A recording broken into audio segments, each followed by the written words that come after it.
good day today. So this will be the milestone 4, and what I have done here is that I have tried to make use of the news data that I've gathered from the same website. So I'll go through the process over here together with some codes that I use. Okay, so at first, on my previous milestone 3, we have identified 10 companies with relative more complete data. And what we do is that, what I do is that I will try to make use of this 10 stock data to see what I can find out from the stock data. So at first, I chose this 7181 code, the stock code. Okay, so at first, of course I will load my data from the CSV file that we have, and then so yeah, after running this code, this will be price list, the stock price that we have together with the stock date and also the prices. Okay. And then for this stock, I tried to plot the trend line for this stock to show that to see how it goes.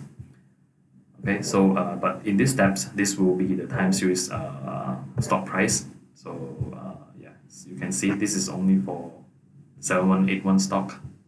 The stock name is Atumayu. Okay, and then yeah, the trend line is the next step. I try to add some trend lines over here to see what I can find out. So let me maximize this. Oops.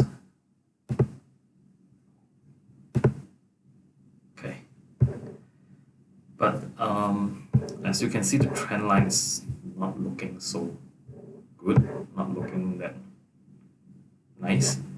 I think it's due to lack of data, because from what I have seen in some other stock market website is that they have years and years of data, while we have only like a month or so data. So the trend line doesn't really show us much information over here.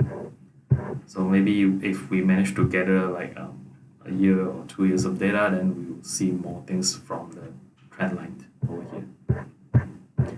Okay, after that, because we cannot use trend line, so what I've tried to use is that I try to load the news data from this JSON file that that we have crawled, and then after all the process, I try to use this NLTK package where I can do some sentiment analysis on it to see whether the news is a positive news or negative news. Okay, so at first, of course, I'll prepare the text first from the data, then remove the stop words. Okay, and then so this part is where I start to do the sentiment analysis. So this is what I get from there. So out of these 4 news, we have looking at the compound. So this, as long as the range is like more than -2, we put it as positive news. Lesser than -0.02 as negative. So over here, you can see all these 4 news are actually positive news. After that, I try to plot the news, whether it's positive or negative, and then according to what kind of news it. If it's positive news, I'll put a blue label on it, call it as blue, and then neutral is black and negative is red. So from here, so because all 4 of all 3, actually 3, because the first news has yeah, actually all these three are belonging to the same date. No,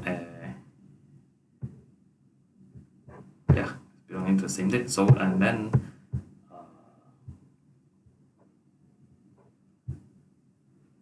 so from here we plot the news data to the existing graph. You can see that these blue lines are where the news published. Okay, when the news is published. So on this day, these 2 days, there were few good news, and then so you can see the price, the stock price is going up, and then slowly coming down, and then on this day again, there is another good news. So it actually comes up for a little bit, the price raised a little bit, and then it drops again after that, and then after that we don't have more data from there, so that's the end of it. So for what I will be doing is that I will try to run this code and repeat this process of analyze the news, whether it's positive or negative, and then try to plot them out for the top 10 most complete stock data. So yeah, this is my interpretation, and thank you.